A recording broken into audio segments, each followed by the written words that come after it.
যশোরের অভয়নগরে কৃষক দল নেতা তরিকুল ইসলামকে গুলি করে হত্যা করেছে দুর্বৃত্তরা। ২২ মে বৃহস্পতিবার সন্ধ্যা ৬:৩০টার দিকে উপজেলার সুন্দলী ইউনিয়নের বালেদা গ্রামে ডেকে নিয়ে তাকে গুলি করে ও কুপিয়ে হত্যা করা হয়।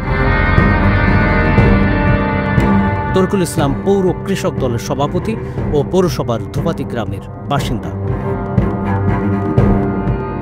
খবর পেয়ে ঘটনাস্থলে ছুটে যান তরিকুলের ভাই টলু মোল্লা। তিনি বলেন, আমার ছোট ভাই তরিকুল ইসলাম পৌর কৃষক দলের সভাপতি, উনি একজন ঘের ব্যবসায়ী। এখানে তাকে ডেকে এনে পূর্ব পরিকল্পনা অনুযায়ী তাকে এখানে নির্মমভাবে 3টি গুলি করা হয়েছে এবং অগণিত কোপের আঘাতে তাকে তার একটি হাত দ্বিখণ্ডিত করা হয়েছে। আমরা 9টা ভাই, আমরা আমার ভাইকে রক্ষা করতে পারি নাই। আমি অভয়নগর থানা এবং বাংলাদেশ সরকারকে দৃষ্টি আকর্ষণ করব, আজকের 6 জন তারা সশস্ত্র অবস্থায় আমার ভাইকে গুলি করে নির্মমভাবে হত্যা করেছে।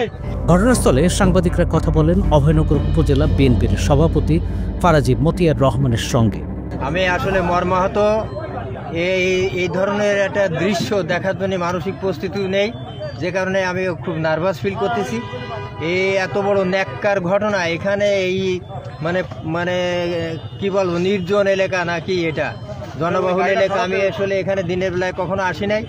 তো এত বড় দুর্ঘটনা, এত বড় ষড়যন্ত্র যে তারা ডাকিয়ে এনে এই ধরনের হত্যা করা হয়েছে, এর চূড়ান্ত একদম এর মূলত উৎপাটন না করে আমরা ছাড়বো না। এর চূড়ান্ত বিচার করা হবে এই ব্যাপারে।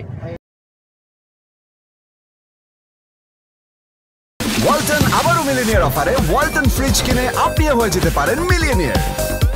মিলিনিয়ার ছড়াছড়ি দেশ জুড়ে, এটা শুধু ওয়ালটনই পারে।